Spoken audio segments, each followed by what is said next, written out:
아침 해가 돋을 때 만물 신선하여라.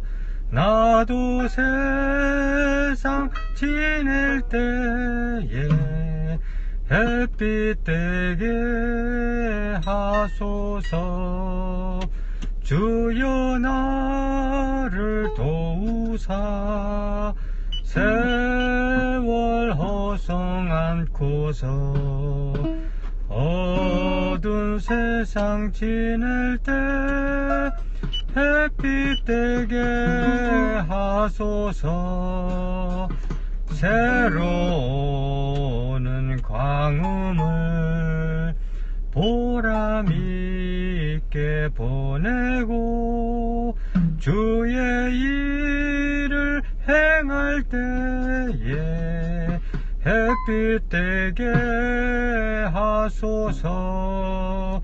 주여 나를 도우사 세월 허송 않고서 어두운 세상 지낼 때 햇빛 되게 하소서. 한 번 가고 안 오는 빠른 광음 지날 때 귀한 시간 바쳐서 햇빛 되게 하소서. 주여 나를 도우사 세월 허송 않고서 어두운 세상 지낼 때 햇빛 되게 하소서. 밤낮 주를 위하여 몸과 마음을 드리고 주의 사랑 나타내 햇빛 되게 하소서. 주여 나를 도우사 세월 허송 않고서 어두운 세상 지낼 때 햇빛 되게 하소서.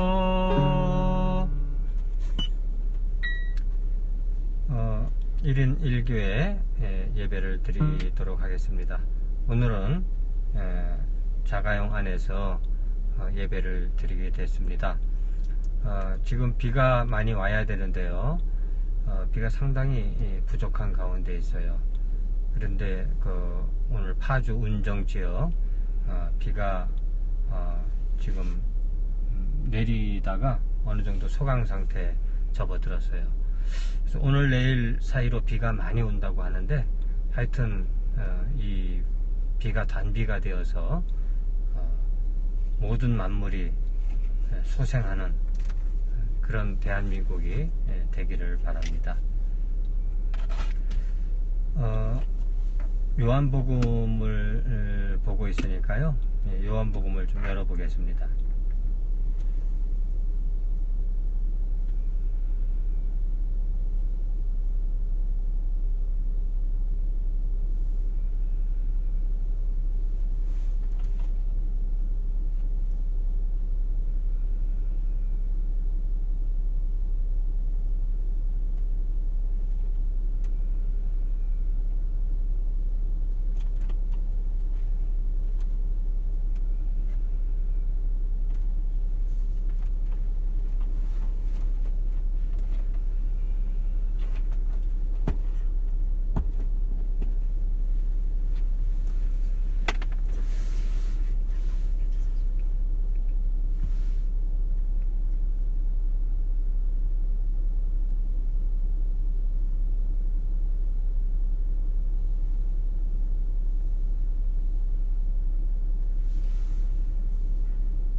지난번에 요한복음 3장 계속해서 읽어보도록 하겠습니다.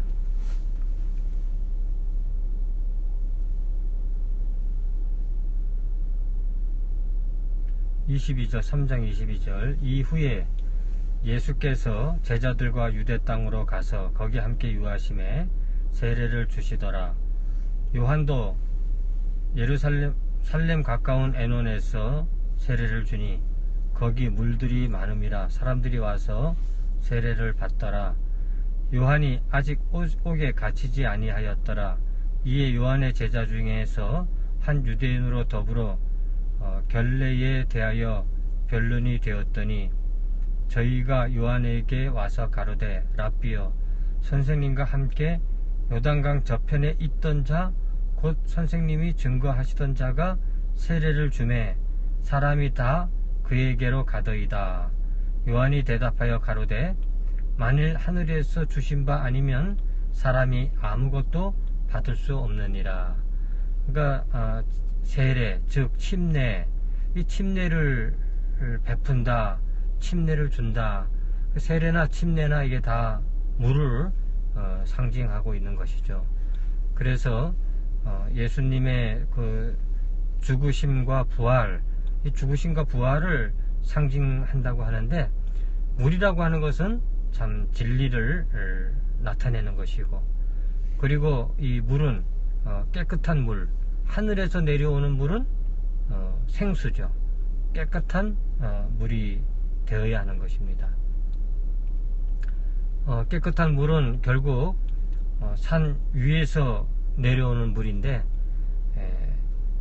이 생수가 영원히 내려오기 위하여서는 산이 굉장히 높아야 한다 그래요. 그래서 이 물은 어디서 오는가? 얼음이 녹아서 물이 되어 녹아내려서 내려오는 것이죠.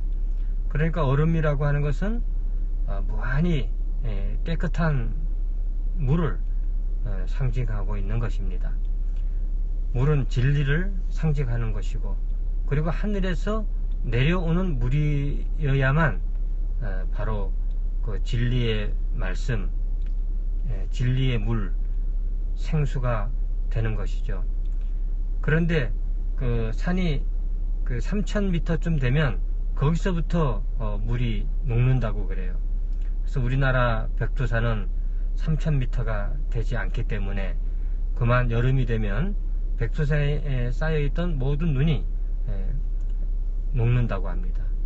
또 일본의 후지산도 3000m인데 그 3000m라고 하는 그 후지산도 그만 여름이 되면 눈이 다 녹는다고 그래요. 그래서 산이 한 4000m 정도 되어야지만 영원한 만년설이 되어서, 만년설이라고 하는 것은 무엇입니까? 영원히 썩지 않는 물, 영원히 깨끗한 물로 존재하고 있는 것이죠. 그 4000m급 되는 그 산에서 내려오는 물이야말로 정말 생수이고 또 진리의 말씀이다.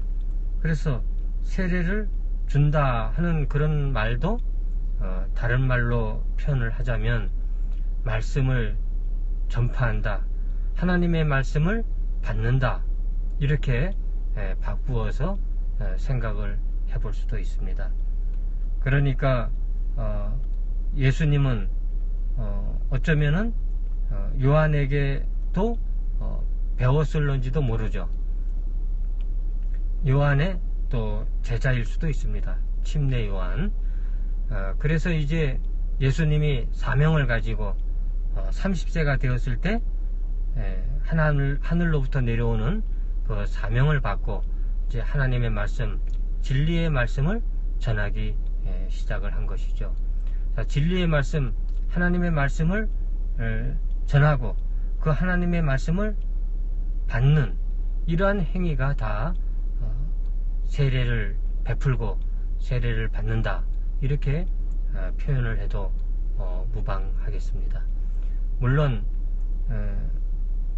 세례를 받을 때 교회에서는 초신자가 그 신앙 고백을 한 후에 이 세례나 침례를 받게 되는 것이죠. 그러나 이때에는 공부를 다 마치고 정말 그 하나님의 말씀을 다 배우고 난 후에 세례를 받았다 하는 그런 내용도 있습니다. 어쨌든 많은 사람들이 예수가 이제 30세 때에 공생애를 가지고 그리고 하늘로부터 비둘기같이 성령이 내려오는 것을 보거든 그가 그리스도라 이렇게 인정을 하게 된 것이죠. 그때부터 예수님은 하늘에서 내려오는 진리를 설파를 했고 또 많은 사람들이 따르게 되었습니다. 요한이 대답하여 가로되 만일 하늘에서 주신 바 아니면 사람이 아무것도 받을 수 없느니라. 그래 결국은 그 진리의 말씀 하늘에서 내려오는 천리여야만이 사람이 받을 수 있다. 하늘에서 주지 않으면 사람의 생각으로는 그 진리를 받을 수 없다는 것이죠. 28절 나의 말하는 바 나는 그리스도가 아니요 그의 앞에 보내심을 받은 자라고 한 것을 증거할 자는 너희니라. 신부를 취하는 자는 신랑이나 서서 신랑의 음성을 듣는 친구가 크게 기뻐하나니 나는 이러한 기쁨이 충만하였노라. 그는 흥하여야 하겠고 나는 쇠하여야 하리라 하니라. 그러니까 이 침례 요한은 그 예수님이 하나님의 아들이라고 하는 사실을 알고 그리고 자기보다 몇 배나 큰 일을 해내는 그런 자인 것을 알기 때문에 자기 자신을 스스로 낮추고 물러날 줄 아는 것이죠. 우리나라가 부족한 것이 이런 부분입니다. 잘하는 사람은 참 인정을 해줘야 되고 또 못하는 사람은 또 못한다고 이제 해야 되는데 사촌이 땅을 사도 우리는 배가 아프다 그런 말을 하지 않습니까? 그러니까 남이 잘 되는 것을 못 보는 것이죠. 우리가 다른 선진국이 되지 못하고 아직도 이 중진국에서 머물러서 선진국 문턱에서 들어가지 못하는 것은 바로 이러한 것이 많기 때문에 그렇습니다. 남을 너무 시기하고 내가 아니면 안 된다 하는 그런 마음을 먹어서는 안 되는 것이죠.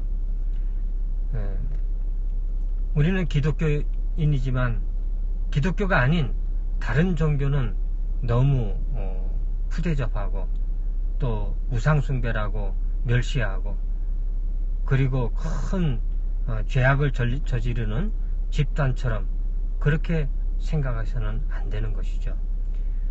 우리나라는 참 종교의 나라입니다. 그래서 어느 종교가 들어와도 우리는 다 받아들일 수 있는 그러한 민족이죠. 우리 안에는 참 기독교만 있는 것은 아니에요.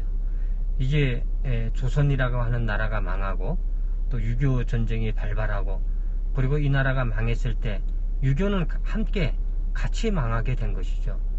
그래서 그 유교 이후에 태어난 우리들은 결국 종교라고 하면 기독교를 믿을 수밖에 없는 그런 상황이 된 것이죠. 우리도 아마 조선시대에 태어났다면 아마 누구나 할 것 없이 유교를 가지고 있었을 것입니다. 우리가 가지고 있는 이러한 종교성, 우리나라는 처음에 도교라고 하는 것도 받아들였고요. 그리고 이제 불교, 그리고 유교, 그리고 기독교, 우리 몸속에는 이러한 종교성이 다 가지고 있는 것이죠. 그래서 불교나 또 유교라고 해서 우상숭배를 한다고 터부시해서는 안 되는 것입니다. 그러한 것은 다 선교사들이 처음 이 땅에 들어왔을 때에 그 우상숭배라고 가르쳤기 때문에 우리가 다 그렇게 알고 있게 되는 것이죠. 유교는 유교 나름대로 좋은 점이 있고 또 불교는 불교 나름대로 그들이 가지고 있는 장점들이 있는 것이죠. 그래서 우리가 가지고 있는 기독교를 뭐 불교나 유교나 할 것 없이 다 섞어서 믿어라 하는 것은 아니지만, 유교의 가치, 불교의 가치, 좋은 점이 무엇인가, 장점이 무엇인가, 이런 부분은 분명히 알아야 된다는 것입니다. 그리고 배워볼 필요도 있다는 것입니다. 그런 것을 알고 우리가 그 기독교의 더 좋은 점, 더 좋은 장점, 그리고 유일하신 그 하나님, 이런 부분들을 우리가 함께 생각한다면 우리가 좀 더욱 폭넓은 그러한 기독교인이 될 수가 있는 것입니다. 침례 요한은 자기 자신을 내려놓는 것이죠. 왜? 예수라고 하는 하나님의 아들, 그 위대한 사람이 자기 앞에 있기 때문에 내가 잘났다 라고 하지 아니하고 온전히 자기 자신을 내려놓고 예수님을 따라야 하지 않느냐 라고 이렇게 얘기하고 있는 것입니다. 우리도 너무 기독교가 아니라고 해서 터부시할 것이 아니라, 그리고 남이 훌륭한 사람이 있다면 그 사람을 정말 존중해 줄 줄 알고, 또 그 사람의 좋은 점을 배울 줄 알고 하는 그런 사람이 되어야 할 것입니다. 31절, 위로부터 오시는 이는 만물 위에 계시고 땅에서 난 이는 땅에 속하여 땅에 속한 것을 말하느니라. 하늘로서 오시는 이는 만물 위에 계시나니 그가 보고 들은 것을 증거하되 그의 증거를 받는 이가 없도다.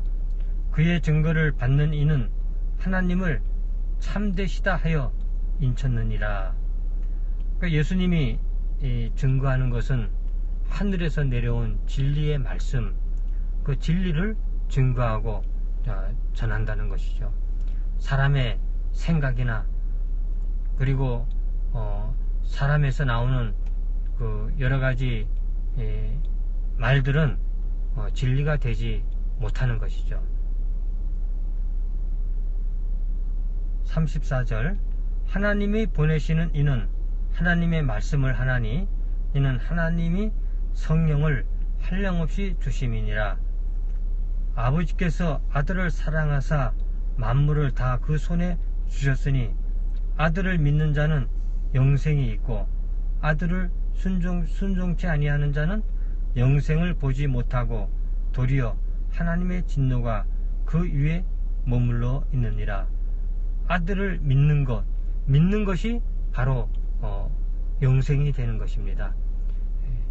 예수님과 연결이 되어졌을 때 우리는 영생을 가질 수가 있는 것이죠. 요한복음 4장으로 넘어가겠습니다. 예수의 제자를 삼고 세례를 주는 것이 요한보다 많다 하는 말을 바리새인들이 들은 줄을 주께서 아신지라. 예수께서 친히 세례를 주신 것이 아니요 제자들이 준 것이라, 이렇게 이제 쓰여져 있는데요. 예수님은 물로 그렇게 세례를 주는 그 정도의 사람이 아니라 예수님은 성령으로 침례를 준다, 이렇게 이제 말씀을 하셨죠. 그래서 이 물로 세례를 주는 것은 제자들이 준 것이다, 이렇게 기록을 해 놓았습니다. 유대를 떠나사 다시 갈릴리로 가실새 사마리아로 통행하여야 하겠는지라. 이 이스라엘은 우리나라와 마찬가지로 북이스라엘과 남이스라엘로 나뉘어져 있죠. 사마리아에 있는 수가라 하는 동네에 이르시니 야곱이 그 아들 요셉에게 준 땅이 가깝고 거기 또 야곱의 우물이 있더라. 예수께서 행로에 권하여 우물 곁에 그대로 앉으시니 때가 제60쯤 되었더라. 사마리아 여자 하나가 물을 길러 왔음에 예수께서 물을 좀 달라 하시니 이는 제자들이 먹을 것을 사러 동네에 들어갔음이러라. 사마리아 여자가 가로되 당신이 유대인으로서 어찌하여 사마리아 여자인 나에게 물을 달라 하나이까 하니 이는 유대인이 사마리아인가 상종치 아니함이러라. 결국은 사마리아인은 북이스라엘에 속해 있기 때문에 우리나라와 마찬가지로 이 북쪽은 대형 제국들, 그러니까 큰 나라들과 접해 있으니까 많은 침략을 받게 되는 것이죠. 그러다 보면은 유대교가 아닌 다른 종교가 많이 섞일 수 있고, 또 결혼이라고 하는 문제도 다른 나라와 이웃 나라와 그리고 이스라엘을 침범한 눈부셔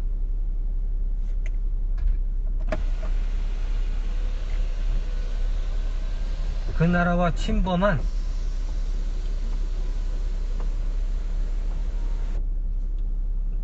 그 민족들과 많이 섞일 수밖에 없는 것이죠.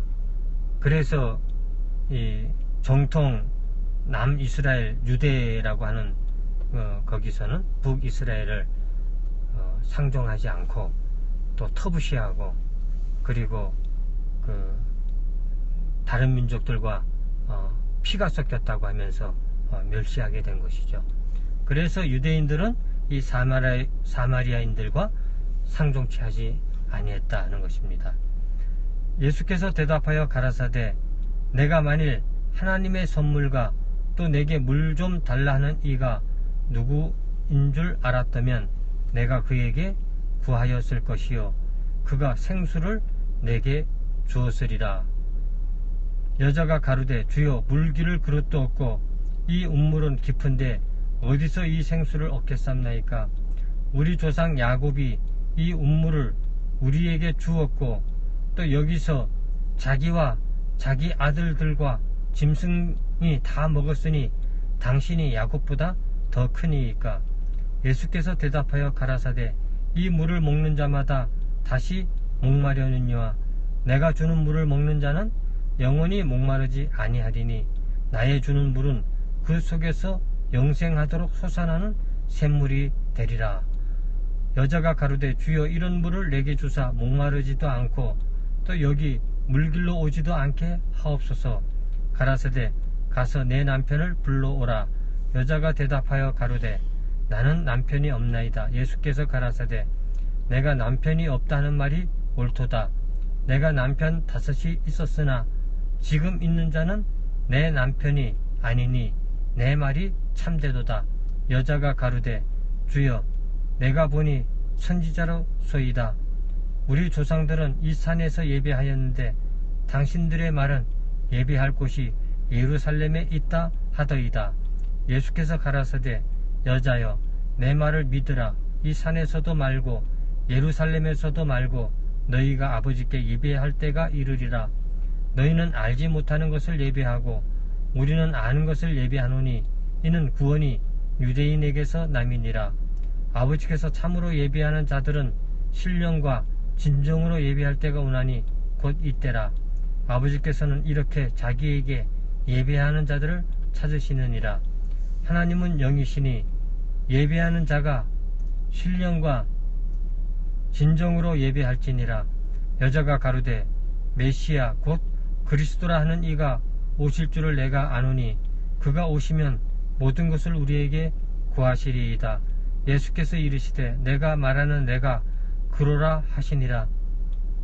이때의 제자들이 돌아와서 예수께서 여자와 말씀하시는 것을 이상히 여겼으나 무엇을 구하시나이까 어찌하여 저와 말씀하시나이까 묻는 이가 없더라. 여자가 물동이를 버려두고 동네에 들어가서 사람들에게 이르되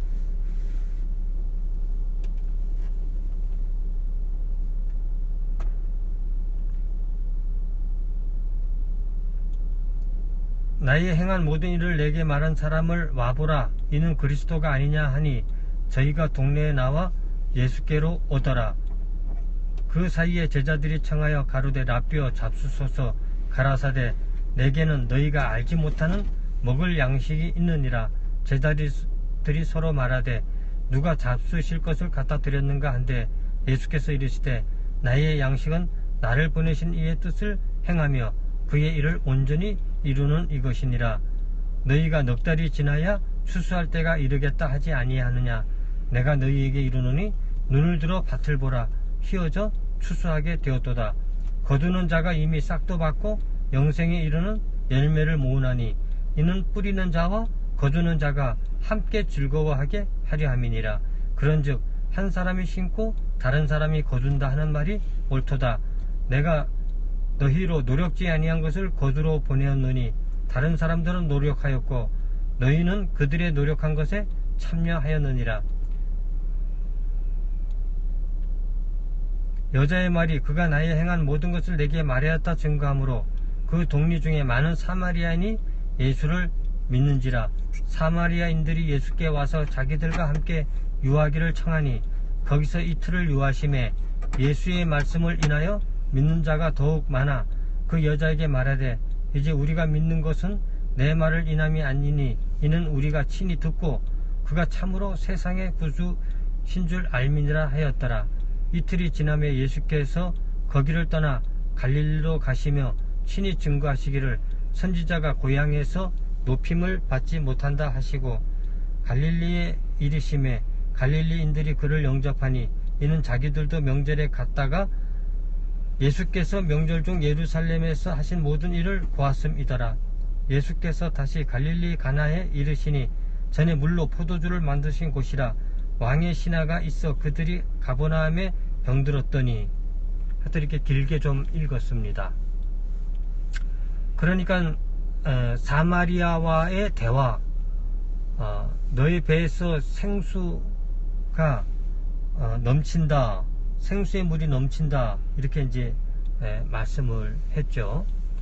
이제 이 사마리아인들이 사마리아인의 여인의 말을 듣고 예수님께 몰려 나왔어요. 그러니까 이 사마리아의 사람들을 보니까 벌써 이 유대인들보다 인격이 훌륭하다. 이제 오히려 유대인들보다 이 사마리아인들이 구원받을 때가 되었다. 이미 추수할 때가 되었다. 이런 말씀을 하신 것이죠.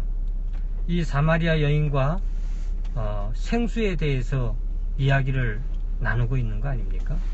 그러니까 우리는 이 진리, 또 영원한 생명, 깨끗함, 이런 것들을 어떻게 뭐라고 설명할 수가 없어요. 그래서 이러한 상징들을 쓰게 되는 것이죠. 우리는 영원한 생명, 그리고 하늘에서 내려오는 진리, 이런 것들을 다이아몬드에 비교하기도 하고 하늘의 별을 상징을 쓰기도 하고, 그리고 그 하늘에서 빛나는 태양을 상징을 쓰기도 합니다. 그러니까 어떠한 것은 이 배워서 하는 것이 아니라, 가르쳐서 하는 것이 아니라 상징으로서 그 사람을 깨닫게 하는 수밖에 없는 것이죠. 아까 물에 대해서 얘기를 했습니다마는 이 깨끗한 물, 이 생수는 어디에서 오는 것입니까? 4000m가 넘는 그런 얼음산에서부터 흘러내린다 하는 것을 이해하시기 바랍니다. 물론 이 물이 흐른다고 하는 것은 하늘에서 비가 내려와서, 하늘에서 내려온 비는 깨끗한 비죠. 오염이 전혀 되지 않는 비입니다. 왜냐하면 비라고 하는 것은 온전히 수증기, 물만 증발되어져서, 그리고 그 물이 구름이 되어서, 또 구름 위에서 비로 만들어져서 떨어지는 것이니까요. 그래서 이 비라고 하는 것도 깨끗한 생수라고 할 수가 있고요. 그리고 1년 변함없이 이 생수가 흘러내리기 위하여서는 그 4000m의 높은 얼음산에서 물이 흘러내려온다 하는 것을 이해해 보시면 되겠습니다. 그러니까 예배를 드린다고 하는 거, 그리고 예배를 열심히 드린다고 하는 것이, 하나님께 예배를 드린다고 하는 것이 교회에 가서 주일날 또는 뭐 수요일날 할 것 없이 열심히 교회를 다니는 것을 말하는 것은 아닙니다. 또 교회에 나가서 뭐 성경 공부를 하고 또 말씀을 배우고 또 예배를 드리고 기도를 하고 이걸 열심히 한다 하는 것이 진정한 예배가 아니라는 것이죠. 여기 예배에 관련돼서도 사마리아 여인과 대화를 나누었는데요. 이런 말을 하기가 참 어려운 것이죠. 여기 한번 다시 보면은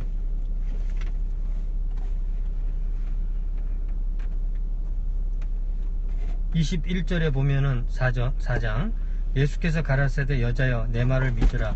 이 산에서도 말고 예루살렘에서도 말고 너희가 아버지께 예배할 때가 이르리라. 너희는 알지 못하는 것을 예배하고 우리는 아는 것을 예배하노니 이는 구원이 유대인에게서 남이니라.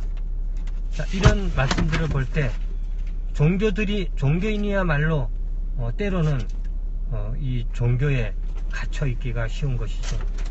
우리가 교회를 열심히 다닌다고 하지만 자칫 잘못하면 이러한 교회를 열심히 다니는 것이 신앙인가 보다 이렇게 잘못 알게 될 수도 있다는 것이죠. 예배를 드리는 것이 이 교회에 나가서 말씀을 듣고 기도를 하고 이것이 반드시 예배다 이렇게 생각할 수도 있는 것이죠. 그러나 진정한 하나님께 드리는 예배는 바로 내가 구원받고 변화되어서 진정으로 내가 되어서 발전하는 그 모습, 그리스도인으로 성장할 때, 그리스도인이 되었을 때, 그리고 성숙한 사람으로 성장하는 것이 진정한 하나님께 드리는 예배라는 것을 기억하셔야 됩니다. 우리도 어른이 되어야 하는 것이죠. 무슨 말인가 하면 우리는 한 번은 어른이 되어야지만, 다시 말해서 구원받고 변화가 있어야지만 우리 몸 안에서 생수의 강이 흘러 넘치게 되는 것입니다.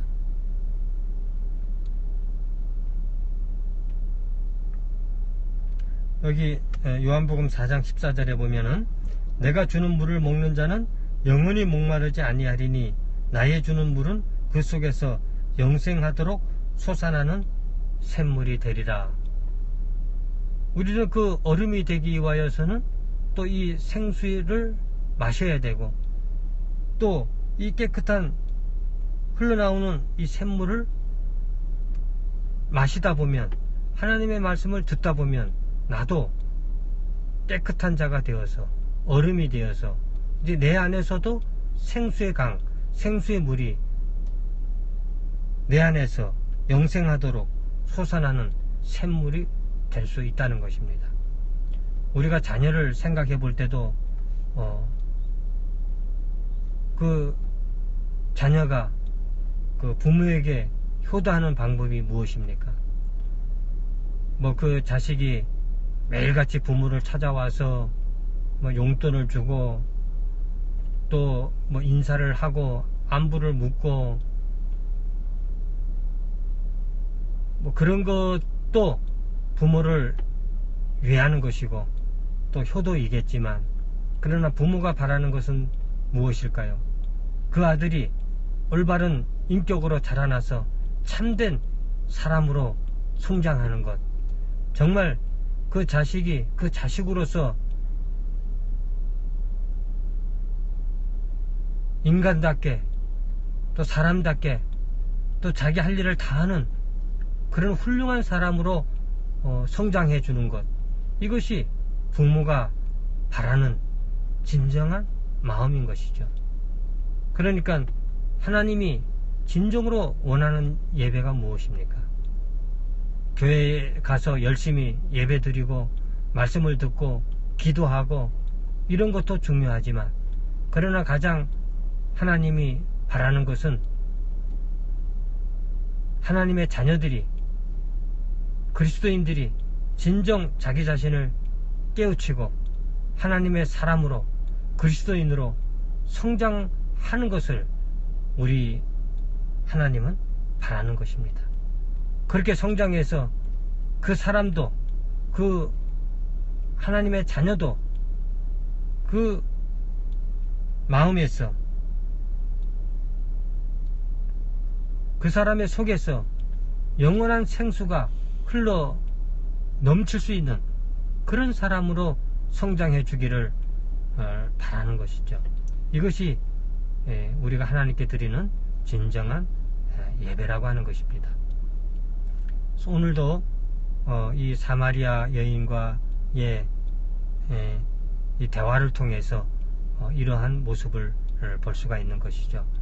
이 제자들이 왔을 때 예수님에게 빵을 권하지 않습니까? 그러나 예수님은 뭐라고 했습니까? 예수님은 이미 배부르다, 이렇게 이제 말씀을 했죠.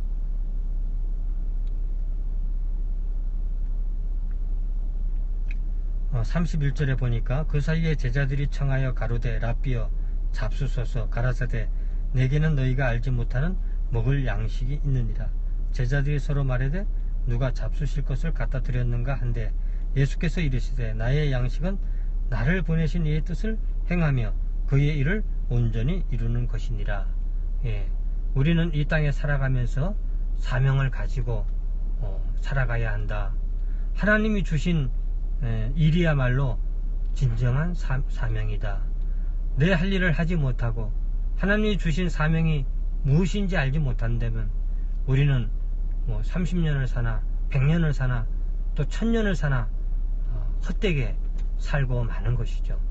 그러니까 우리는 이 인생에 있어서 사명이라고 하는 것이 얼마나 중요한 것인가. 예수님은 30살에 사명을 깨닫게 된 것이죠. 하나님이 주신 그 사명을 알게 된 것입니다.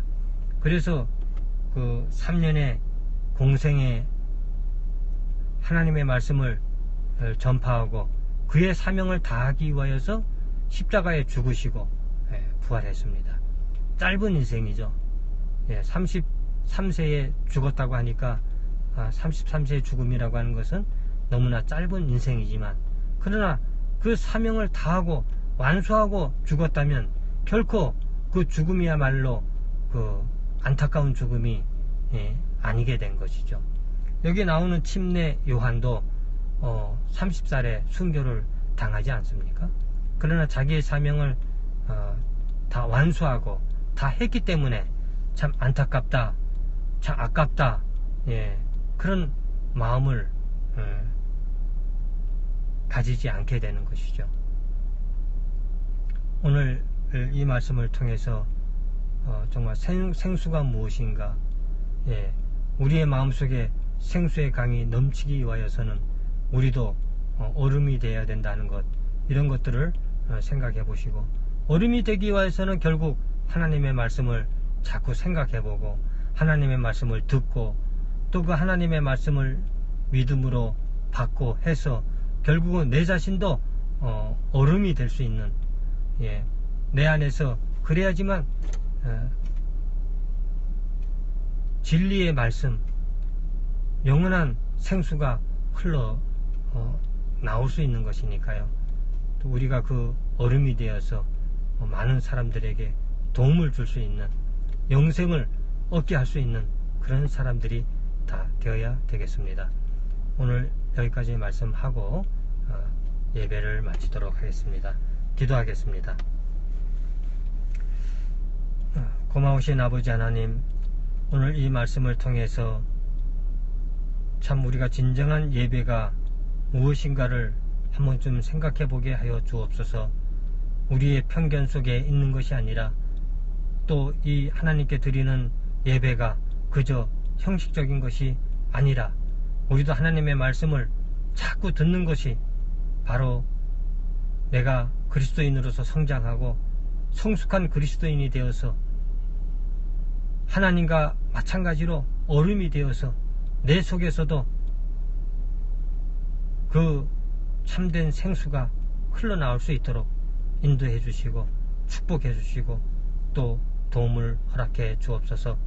우리와 함께 예배 드릴 수 있는 많은 사람들이 함께 참 그리스도인으로서 성숙한 사람이 되어서 다른 사람을 도울 수 있는 그러한 진정한 그리스도인이 되어서 참된 예배, 참된 하나님께 드리는 그 예배가 될 수 있도록 축복해 주시고 인도해 주옵소서. 오늘 귀한 말씀 주신 것을 감사하고 예수님의 말씀으로, 예수님의 이름으로 기도드렸습니다. 아멘. 이렇게 1인 1교회 예배를 마치도록 하겠습니다. 자, 다음 주까지 안녕히 계십시오.